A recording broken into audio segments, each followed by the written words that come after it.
Good morrow unto thee. A few weeks ago, I made a video entitled Wheatley Who. I did that because I didn't have a title for it, at least I thought I didn't. I was under the impression that the deviant artist who had posted it had taken it from someone else and just not given them any credit. But it turns out that this deviant artist was in fact the original author and had intentionally written this as a very, very bad fan fiction, which normally I try to avoid, but someone did request this, so who am I to deny an adoring fan? I'm probably going to just continue to call it Wheatley Who, however the author calls it unoriginally, Badfic. It also turns out that the explanation behind the Sweet Mercy Bumblesbee thing is that there are actually two authors. Bumblesbee is apparently one author, and Sweet Mercy is the other one.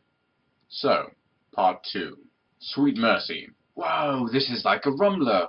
Wheatley yelled as remembering when Aperture Science's lab was starting to fall apart when he was in charge of it, and there was all these rumbles all the time. I know, hold on ye. The doctor was pull on the lever make the TARDIS was flying out of control all over the place, and everything was going in the air all the time. Doctor, what's wrong? Martha wanted to know, holding on to the side of the wall for dear life. She don't want to go back to this place, Martha, for some reason. My dear Dardis is trying to fight off the Coordinates. But we're not going to give up, are we? Asked the Spac Corps. Wait, Spac Corps, I thought you wanted to stay in space. Asked Wheaty in surprise. Now inboard with space, I want to go back to Earth, said Space Corps, and started rolling around as the TARDI went rolling again. Welky just shrugged.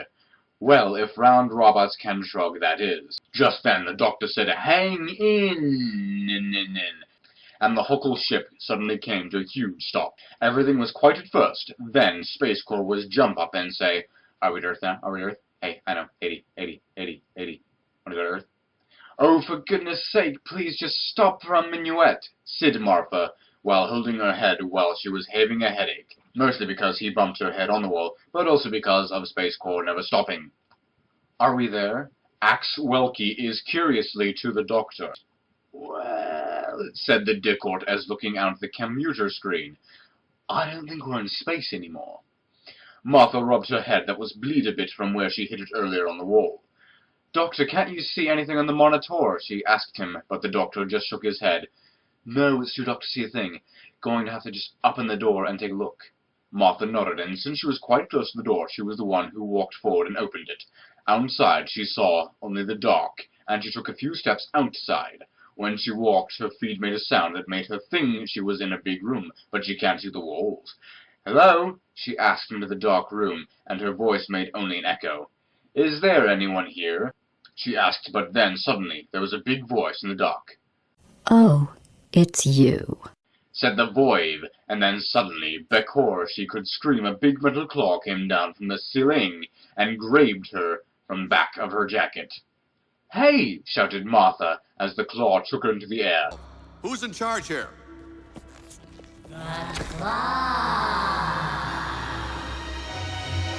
And then suddenly she was face to face with a big yellow robot eye. But it was not like the happy eye of the Space Corps, but more of an angry eye that looked on her with hatred. I thought I told you to never come back. Clearly you have a problem with the emancipation melding your ear tubes and not just your mute. Martha looked at the robot eye in shock, and then started to wriggle in face. I'm not mute, and I'm not deaf. Whoever you think I am, I'm not. The yellow eye squinted at the Martha face, and then seemed to think that she was not Chell after all. No, you're not her, are you? My mistake. You must be the new test subject, then. Just then a noise made the big computer blink, and stare down at someone yelling, Home! We're home, we're home, we're home. And she saw the Space Corps rolling around the floor happy, and a man was walking out of the little blue box that appeared on the floor, holding a familiar blue moron. Oh no. Sweet Mercy.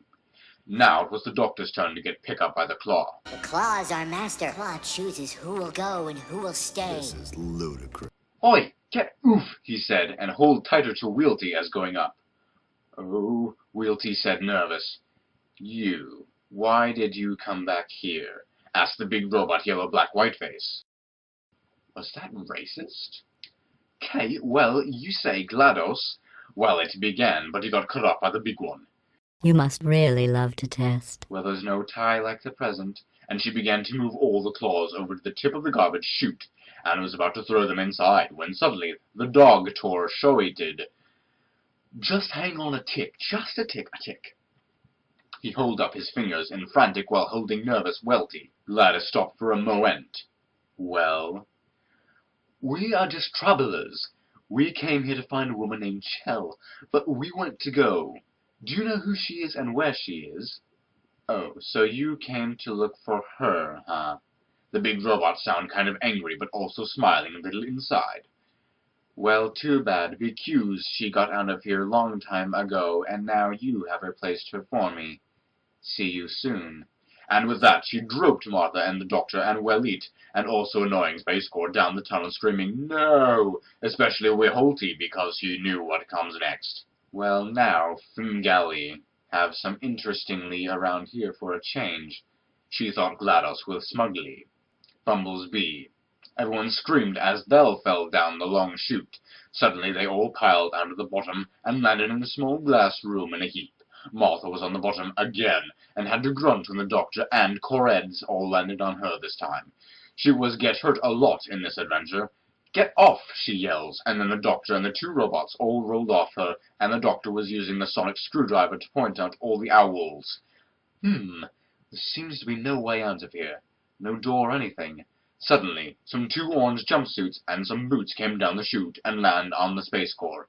"Hey, why it's dark now? Where's the light go? Lady. Martha leaned over and took the clothes from off the Space Corps and looked at them in her hands. It was a big orange one, like in prison, and has the words, Aperture Laboratories, on the front of them. She just stared at it until a voice from the roof of the room said, "All Aperture test subjects must be wearing these bright clothes if they're going to test. Please put on the jumpsuits and the boots, and then you will get on your portal guns." The doctor pointed to the voice, though he didn't see where it comes from. "We're not here to test ye, and I don't use a gun. And we're not going to change into these clothes. It's small room and glass," said Martha, who was blushing like a red apple. But the voice, from the ground, made them stop.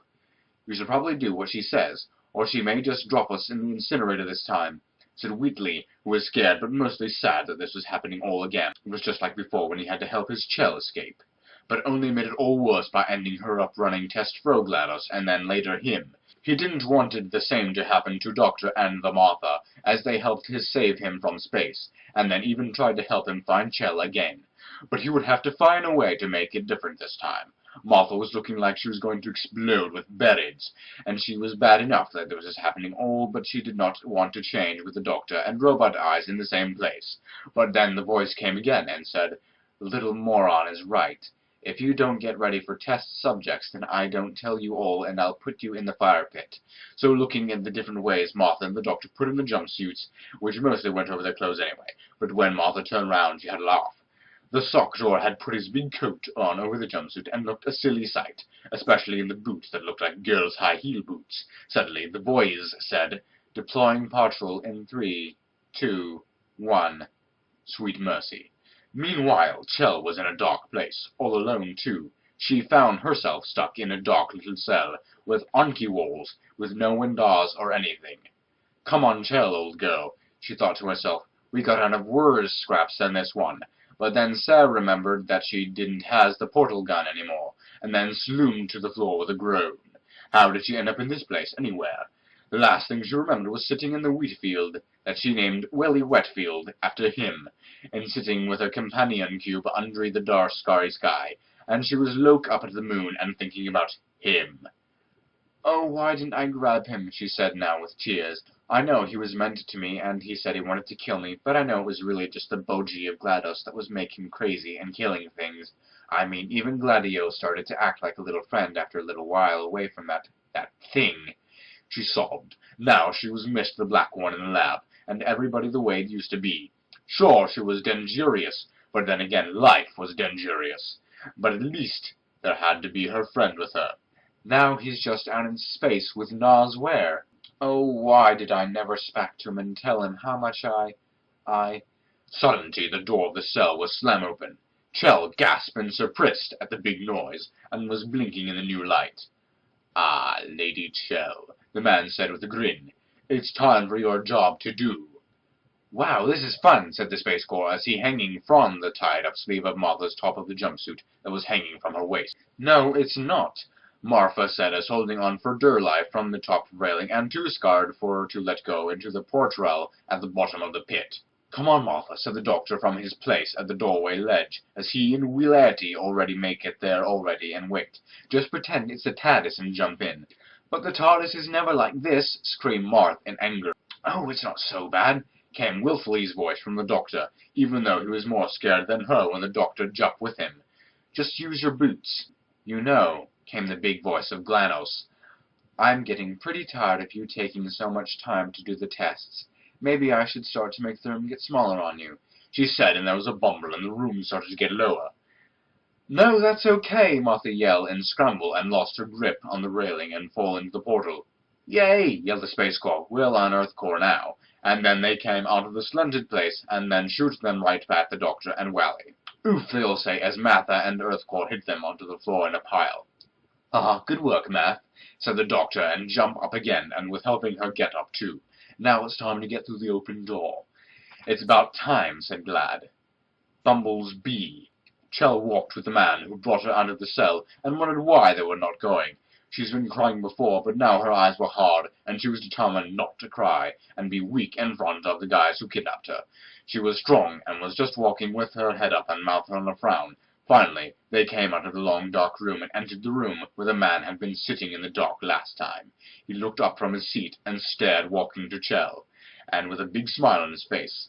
"Ah, my dear, I hope you had gotten a good rest," he said as he walked. He was a tall man and very handsome in a black suit and blonde hair. He had a red tie and shiny black shoes that reflected the little light from the small lamp in the room. He stopped in front of her, and she just crossed her arms at him. She wasn't going to talk to this guy. After all, she'd never talked to her. She had no reason to say anything good to this guy. The man only smiles when he say the way she defied him, and he took her face in his hand.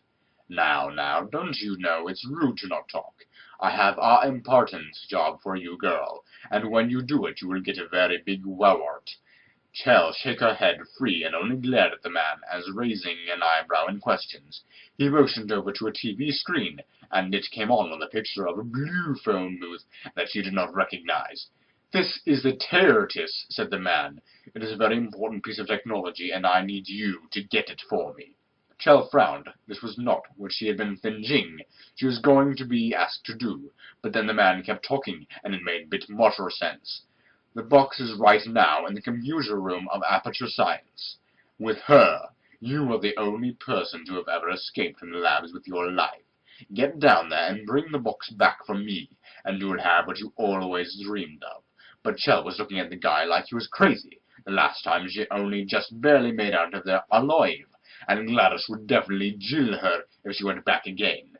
She shook her head fast. The man turned back to her and raised an eye. "No? Not even for him?" he asked her. Chell looked surprised and a little worried. What him was he talking about? It couldn't be. "That's right, Chell. If you get me the blue box, I will get you your Wheatley back." Chell's eyes started to fill up with tears at the thought. Could she really have her Wheatley back in her arms again? What if this man was lying to her? But what if he wasn't? She'd do anything to get her friend, well, maybe more than a friend, back. Chell nodded her head in a slow way. The man in the drac smiled. "Good girl. You'll need this." Then the man behind in the dark hall held something to her that she was sure she'd never see again. It was the dual portal gun. She took it slowly and put it in her arm, and it fit like it was a regular piece of clothing. She smiled to have it back. Then she started out the door so she could start her quest for the blue box. The man in the black suit turned to the man in the hog and said, "Fool her to make sure she does the job, and nothing complicates this," he said. "Of course, master," said the hood, and then he melted away like a shadow after the girl with the portal gin. The master sat back down in his chair and let it swivel around a bit.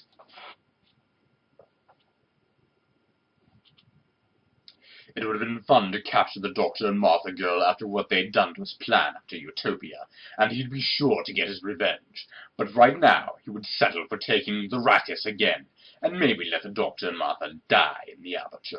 He started to laugh in the dark. His revenge was going to be terrible. So, that was part 2. There are 2 more parts to this. If you want me to keep going, let me know, and I'll finish this out.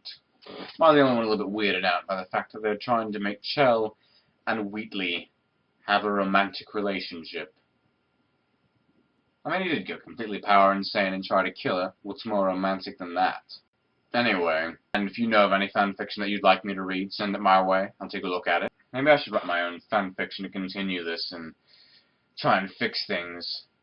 No, don't do that. Yeah, you're right. So until next time, nighty-night.